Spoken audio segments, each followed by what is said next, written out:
ketika Tuhan melihat makhluk-makhluk ini saling bantu, saling mengasihi, saya rasa juga Tuhan akan senang. Bukan diduakan Tuhannya.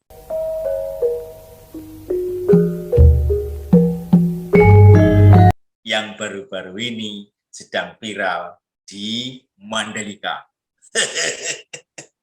Pemirsa, bagaimana kalau misalnya kita langsung tanyakan kepada Kang Kesit, yang dalam hal ini adalah penganut agama Buddha. Bagaimana pandangan agama Buddha berkenaan dengan pawang hujan? Pemirsa, kita langsung saja ke Kang Kesit. Salam sehat dari Mas Guru. Gimana kabarnya Kang Kesit?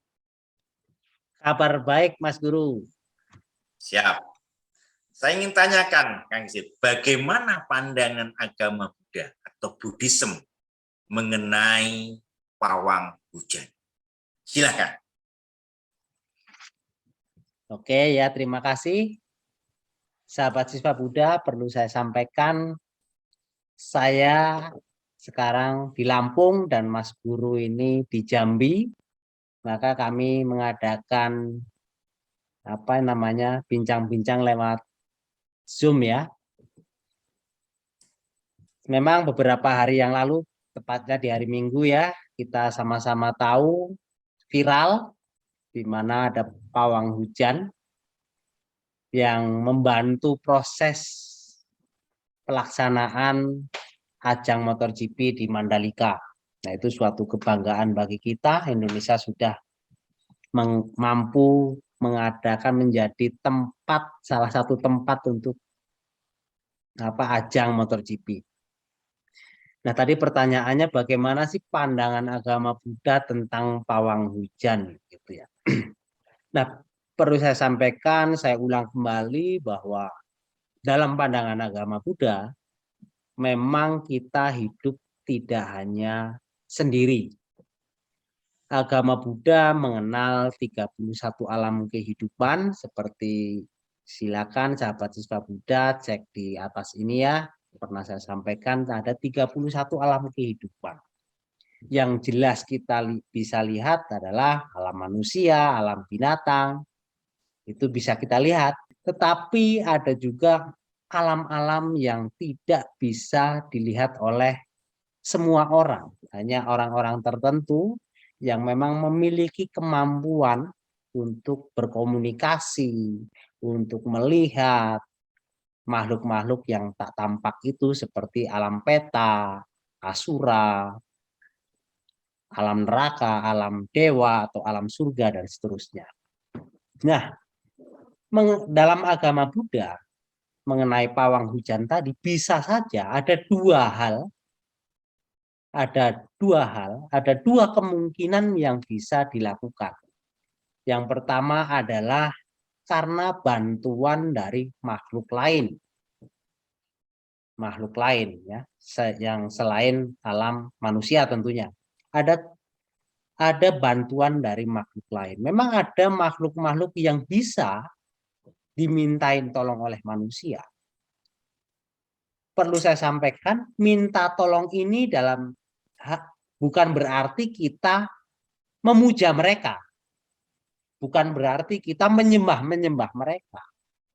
Kita posisikan sama-sama seperti manusia, seperti tetangga kita lah ya. Tetangga kita kebetulan bisa membuat, katakan yang paling sederhana ini, karena saya hidup di lingkungan petani, misalnya tetangga saya ini mampu membuat gagang arit gitu ya, gagang sabit gitu ya. Nah, kita minta tolong ke tetangga kita, tolong buatkan gagang arit, gagang sabit gitu kan ya.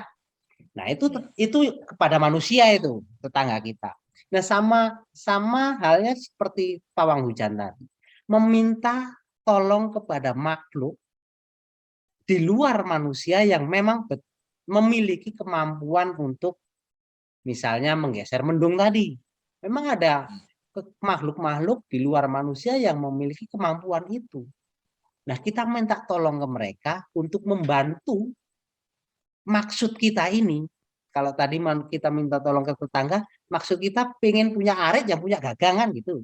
Nah sekarang ini manusia pengen supaya hujannya bergeser, minta tolong kepada makhluk yang memang memiliki kemampuan itu. Bukan berarti semua makhluk memiliki kemampuan itu ya, makhluk di luar manusia memiliki kemampuan untuk menggeser mendung, tidak. Ada makhluk-makhluk tertentu yang memiliki kemampuan itu. Nah manusia minta tolong. Nah bagaimana makhluk itu bisa menolong kita? Ya tentunya setahu dalam Buddhisme orang baik, orang yang melakukan perbuatan baik selalu dalam ucapan, jasmani maupun pikiran, itu ada makhluk-makhluk dewa. Dalam Buddhisme ada makhluk-makhluk dewa yang memang senang dengan orang baik. Nah, ketika orang baik ini minta tolong, ya ditolong sama makhluk dewa. Tapi kalau orang ini nggak baik, perbuatannya nggak sesuai kemoralan begitu ya, kemanusiaan, ya nggak mau nolong mereka. Nah, maka kuncinya ya salah satunya sebenarnya dari perilaku kita harus baik dulu kalau mau minta tolong kepada para dewa. Itu yang pertama adalah bantuan karena makhluk lain. Yang kedua karena memiliki kemampuan. Orang itu memang memiliki kemampuan dari dirinya sendiri. Misalnya memiliki abinya, memiliki kekuatan batin, kekuatan pikiran. Dalam Buddhisme pernah juga saya sampaikan bahwa dalam Buddhisme ada 6 macam abinya. Idi-widi contohnya mampu menghilang, mau merubah dirinya menjadi banyak, tembus dinding, berjalan di atas air, menyelam ke dalam tanah. Itu yang pertama idi-widi. Kemampuan untuk membaca pikiran manusia, cetoparianyana ya, untuk mendengar jarak jauh, di basota, untuk melihat apa namanya? Melihat makhluk-makhluk di luar alam manusia, dibacaku, mengingat kelahiran-kelahiran lampau dan seterusnya. Itu adalah kemampuan batin dari seseorang yang hasil dari melaksanakan meditasi samatha bhavana.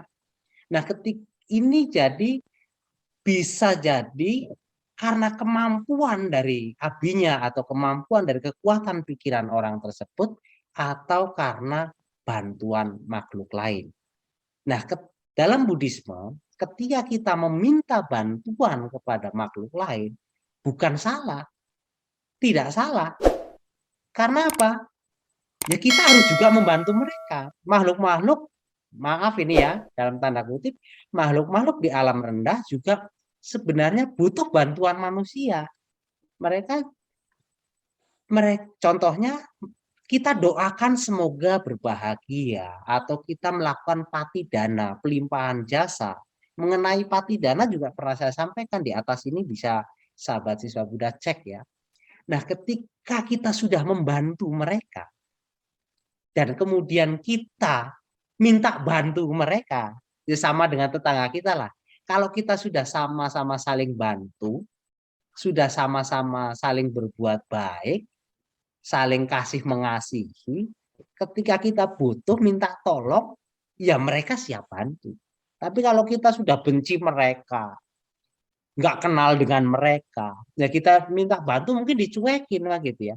Jadi dalam Buddhisme, makanya dalam agama Buddha itu mengenal cinta kasih kepada semua makhluk. Kita harus mencintai mereka semuanya. Ketika kita mencintai mereka, mendoakan mereka semoga berbahagia, dan kemudian kita butuh minta pertolongan, bantuan bukan pertolongan ya, bantuan kepada mereka, ya tidak mustahil mereka akan membantu kita.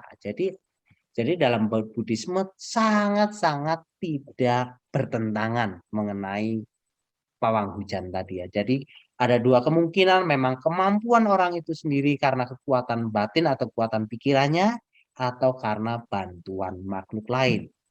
Jadi seperti sesajian ya, itu viral juga kemarin, bakar dupa, sesajian dan seterusnya. Mengenai sesajian juga pernah saya bahas.